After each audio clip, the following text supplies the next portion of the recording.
everyone! So for today's vlog, sasagutin natin ang katanungan for the fourth time around. Bakit daw po tuwing nakikipagtalik, partnered sex, ay nahihirapan po siyang magkaroon ng erections or pagpapatigas ng ari? Samantalang daw po kapag siya ay nagsiself-masturbate, ay okay naman daw po ang erections. May problema daw po ba? So sa mga previous followers ko dyan sa YouTube, 8 years na to. 8 years ng katanungan ito. Sa tingin nyo, ano po bang dahilan? So sir, since ikaw ay nagkakaroon ng erections or nakakapagpatigas ng inyong ari while doing masturbation, so ibig sabihin, okay po ang inyong blood flow at ang inyong nerves. Ibig sabihin, nasusuplayan nyo ito sa inyong ari. So una po sa lahat, ang erections or pagpapatigas ng inyong ari ay nangyayari kapag ikaw po ay relax and turn on. Ito po ay common sa mga kalalakihan. Common po, hindi normal. Common po sa mga kalalakihan, karamihan sa mga kalalakihan na nakaka-experience ng tinatawag na erectile dysfunction o nahihirapan pong magpatigas ng kanilang ari. At samantalang po kapag sila ay nagmamasturbate o self-masturbation, ay okay naman, mabilis magpatigas ng kanilang ari. Actually po mga madam and sir, may mga factors po na nagko-contribute sa mga kalalakihan kung bakit nai-experience po nila yung mga ganong bagay. Katulad po ng anxiety, or baka naman po nagtitake sila ng any substance na nakaka-contribute kung bakit nakaka-experience sila ng ganon.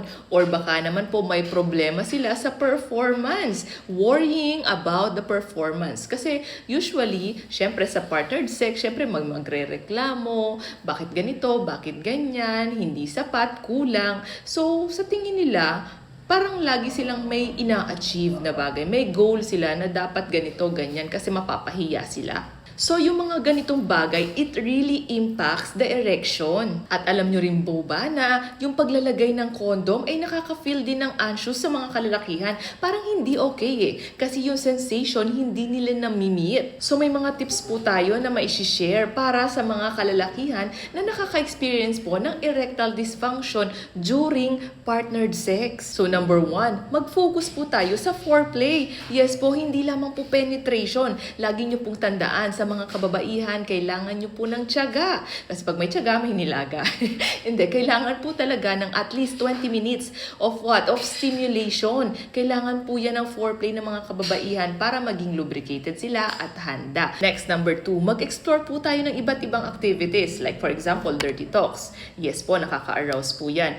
Number 2, pwede rin po kayo mag-try ng oral sex or even nga po yung massage na makakatulong po, makaka-relax po yan. Kasi kapag nag-relax, ang isang lalaki, mas maraming dugo ang dadaloy papunta po sa kanyang ari. Or, pwede nyo pong turuan or ipakita sa inyong partner on how you touch yourself during masturbation para alam din po ng partner nyo kung paano kayo nag-enjoy. And ito, lagi natin ito sinasabi, avoid drinking alcohol and even using any substance po na makaka-trigger para maging negative impact saan? Sa erections. And lastly, ang pinaka-importante po sa lahat, communicate with your partner. Sabihin nyo po kung nagkakaroon kayo ng problema sa ganitong paraan, kung bakit hindi kayo nakakapagpatigas ng inyong ari, may kulang ba, ano bang dapat gawin para po magkaintindihan kayo.